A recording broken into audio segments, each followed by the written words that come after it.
হাসান নাসরুল্লাহ মাত্র ২টি শব্দের নাম, কিন্তু এই নামটিকেই জমের মতো ভয় পেত ইসরায়েল। কারণ ইহুদি সংখ্যাগরিষ্ঠ দেশটির ঘুম হারাম করে দিয়েছিলেন তিনি। তেল আবিব যখন গাজায় আগ্রাসন শুরু করে, তার প্রতিবাদে উত্তর ইসরায়েলে দফায় দফায় রকেট ক্ষেপণাস্ত্র ছড়ে তার যোদ্ধারা। তার বলিষ্ঠ নেতৃত্বের কারণে গাজা যুদ্ধে পূর্ণ মনোযোগী হতে পারেনি নেতানিয়াহু প্রশাসন। তাই তো নাসরুল্লাহকে হত্যার জন্য লেবাননের রাজধানী বৈরুতে শুক্রবার মুহুর্মুহু হামলা চালায় ইসরায়েল।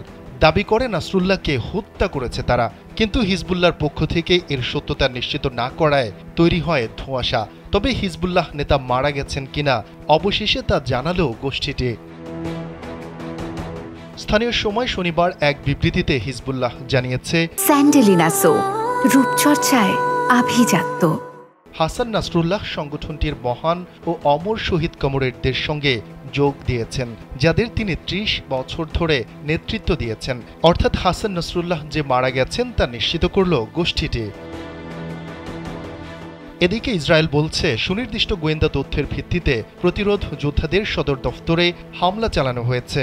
বৈরুতের একটি আবাসিক ভবনের নিচে আন্ডারগ্রাউন্ডে প্রতিরোধ যোদ্ধাদের সদর দপ্তর অবস্থিত ছিল। জেরুজালেম পোস্ট এক প্রতিবেদনে জানিয়েছে, বৈরুতের দাহিয়ায় ওই সদর দফতর লক্ষ্য করে ইসরায়েলের বিমান বাহিনীর যুদ্ধবিমান হামলা চালিয়েছিল। হাসান নাসরুল্লাহকে হত্যার ঘোষণা দেওয়ার পর ইসরায়েলের প্রতিরক্ষা বাহিনীর প্রধান chief of staff lieutenant general Herzi Halevi বলেছেন, এখানেই থামব না আমরা। যারা ইসরায়েলের নাগরিকদের হুমকি দেয়, আমরা জানি কিভাবে তাদের নাগাল পেতে হয়।